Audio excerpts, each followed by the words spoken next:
Hello, I'm Heathen 13 and this is Grand Arena Championships Season 7, Week 4, Round 3, the final round of this season. As you can see, we've already made Kyber, even with my disastrous auto set defenses in Round 1 of this week. We made Kyber already. We're currently 10-1, hoping for 11-1. We have this last battle to do, so let's see who we're matched up against. In our final round, we're matched against Delman. So let's take a look at how we match up. Taking a look at the hotspot, you can see I have the majority of the green on my side. With a closer look, in terms of season stats, I have my opponent beat in every category pretty handily on offensive wins, undersized wins, defensive wins, and clears. Looking at our roster, you can see he actually has the more focused roster. He has a little bit higher GP in the top 80 and top 65. He also has a few more Zetas than I do, which is pretty rare for me to run against somebody that has been playing longer and has more Zetas. He also has more G12s than I do. But when we look at the relics, I have the advantage for once, along with some speed. So let's look at the board. Now, I was expecting Delman to set a fairly tough defense, so I went a little light on defense so I could save more for my offense.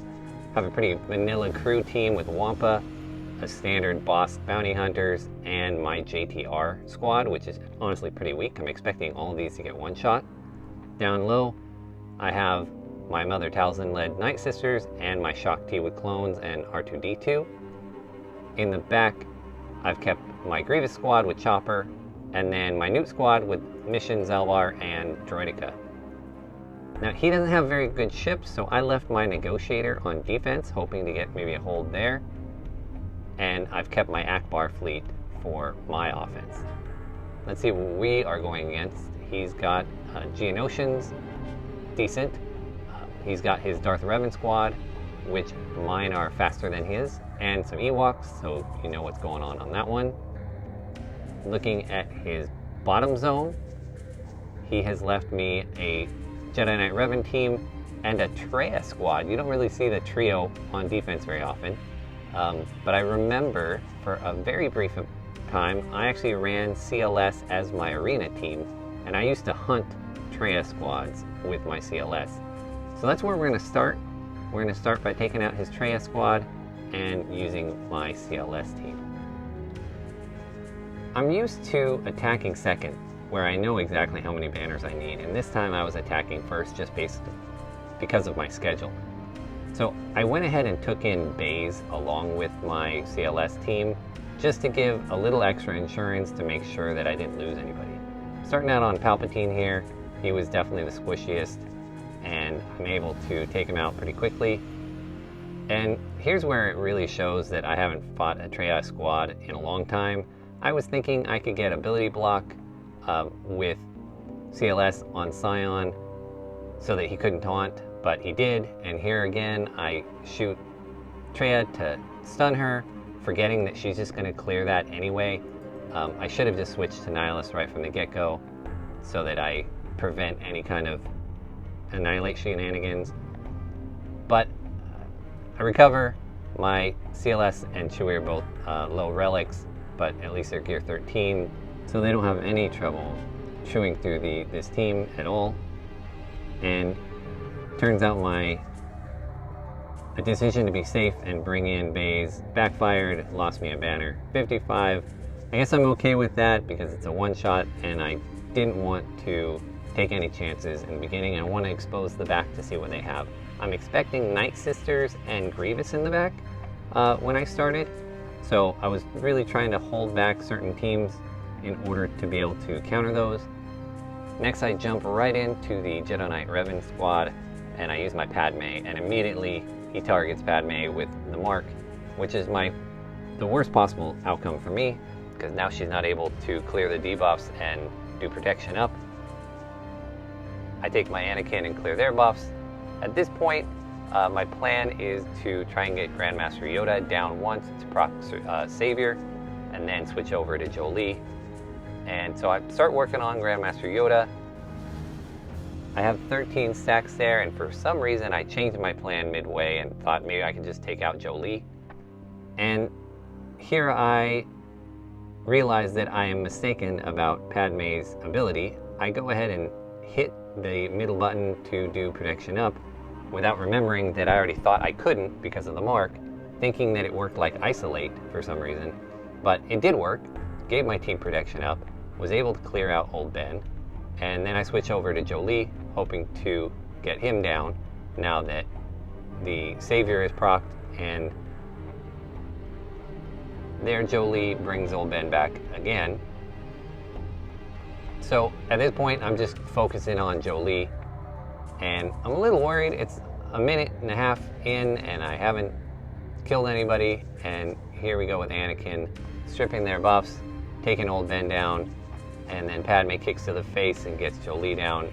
Now everything is right with the world, and I'm starting to think about how can I make sure I get the most banners possible from this. Unfortunately, Jedi Knight Revan and Bastila both have the ability to get banners off, and I didn't have a good way to build back anything other than protection up. So 55 it is. That's my second straight battle with 55, so not great. Now again, I'm expecting Night Sisters and Grievous in the back when I open this up, and lo and behold, it was a pretty average crew team and a pretty average Karth team. So I now have extra squads in order to use to counter some of those other teams. So I decide to leave the back alone and go back to the top and clear that out so I can look at the ships. I'm going to go against their Darth Revan team. I'm going to take mine. My Darth Revan is faster, so is my Bastila. So I do this battle in Arena every day, and as long as I'm faster, I basically have a 100% win rate. I noticed that HK has a lot more turn meter built up there, so I went after him first instead of Bastila. He ended up throwing his grenades and stealing a bunch of banners from me, so that's unfortunate. And here we are 30 seconds in, and his team is down, and another 55 banners. So at this point I'm a little worried because I'm going first, and I don't know how many banners I'm going to need, and so far all three of my battles I've gotten 55s on. So I start thinking about trying to be more efficient at this point going forward, and I have a lot of teams to choose from, and I'm decided that I'm going to go in here against his bugs with my Traya, but I'm going to take Thrawn, which usually helps me get a better score because I'm able to isolate the brute right away. I'm also usually able to fracture somebody. They decide they're going to pick on Nihilus, but once Scion does his big red bubble, they're going to all start attacking him. I go ahead and fracture the spy so he can't go stealth to get any big hits off. They still are loving on Nihilus. And I decide I'm going to take Poggle out because his health was a little lower. And I get my Hell by Hatred up. And Spy goes down. My Annihilate's up, so I decide to take the Brood. And thinking about which one to shoot next, I decide Soldier. So I hit him.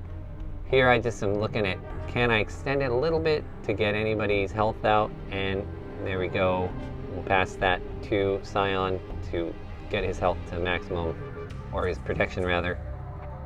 And a 60. So that's great. I only had protection loss on Nihilus, but got the bonus for going in short-handed.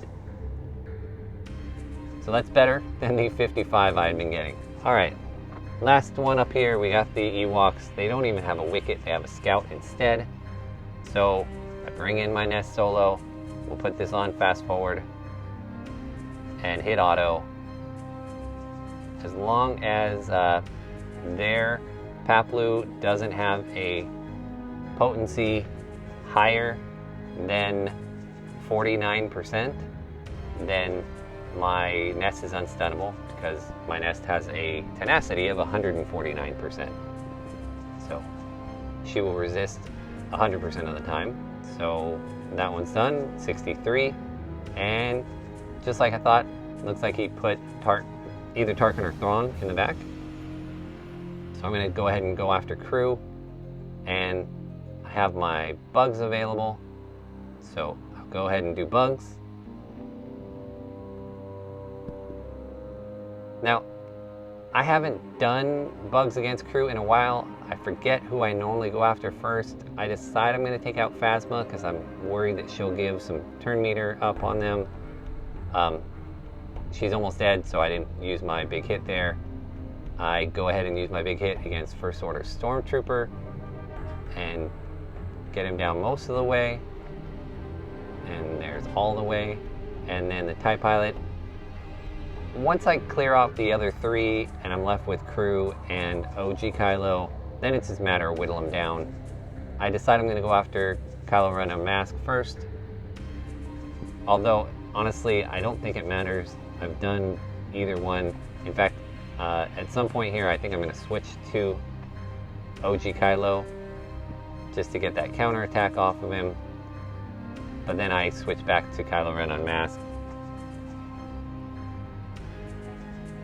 And with the Geos, it's just assist after assist after assist. I'm hoping that I can get one more heal off here so that I can get 60 banners. Although I don't think it's going to happen. Big hit from Spy, and it works, so 60. So after my string of 55s in the beginning, I am back up with multiple 60s or over 60s. Here I had Jedi Knight Revan waiting for his Grievous squad, and since Grievous wasn't there, I'm going to go ahead and take a 3-man in on Karth. Now this was dumb. I should have just marked Karth and killed him right away, but I was thinking I could take him out without it and then use it after. But that was dumb because Zelbar just taunted. Anytime somebody goes under 100% health, he's going to taunt. So I should have just marked him. And rather than do anything else, I just decided I'm just going to kill Zelbar because he's going to be the only one who's going to be annoying during this fight. I'm not worried about any of my characters dying or anything like that. The AOA end up killing Karth anyway. Finally go, you know, let's just go ahead and use the mark on Canarus even though it's overkill. And so I decide I'll go for Mission because she does slightly more damage than Juhani. This Karth theme is nothing that I'm worried about. And it's going to go so fast that I can't make banners up. Didn't need to. A 62 is fantastic. And everything is looking good after that slow start of 55s. So ships, got Thrawn with the bugs. I kept my home one. So I'll take the Falcon and the Houndstooth and Biggs. I'll take the Phantom and the Ghost and Cassian's. And I'll leave that last space open. Again, I'm going first, so I'm not sure how many banners I need to put up.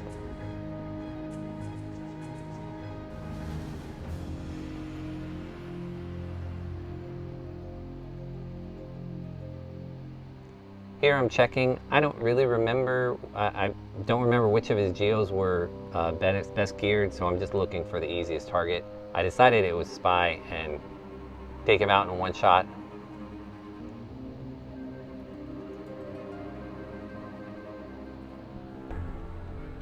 His Geos were fine, but nothing I was worried about, especially being able to bring in my Houndstooth.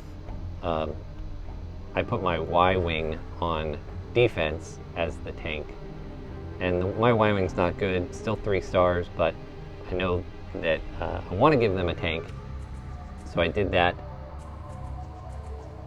Also, my Negotiator's only 5 stars, my home one is 7, so if I can use my home one on offense and win, then I will, because of the extra banners I'm going to get. After bringing the Phantom in, I bring the Ghost in, and we go ahead and take out Soldier. And there goes Boba. A nice, clean 66. So, a pretty respectable score. 1929 after those first 3 55s is nothing to sneeze at. I went ahead and went to bed and came back later to see what if he's attacked. and there's about 2 hours left to attack. And he did, and he cleared the board and put up an 1853. He actually ended up one-shotting all my teams, including my ships, except in the front. He stumbled on my Shock T and lost 1 battle there, and then he also took 3 battles to kill my new team. So that was enough, gave me the win. I end up with an 11-1 record for the season. In Kyber yet again. I'm a little sad that I wasn't able to go 12-0, that I screwed up. But thank you so much for watching me this season, and I will see you next season.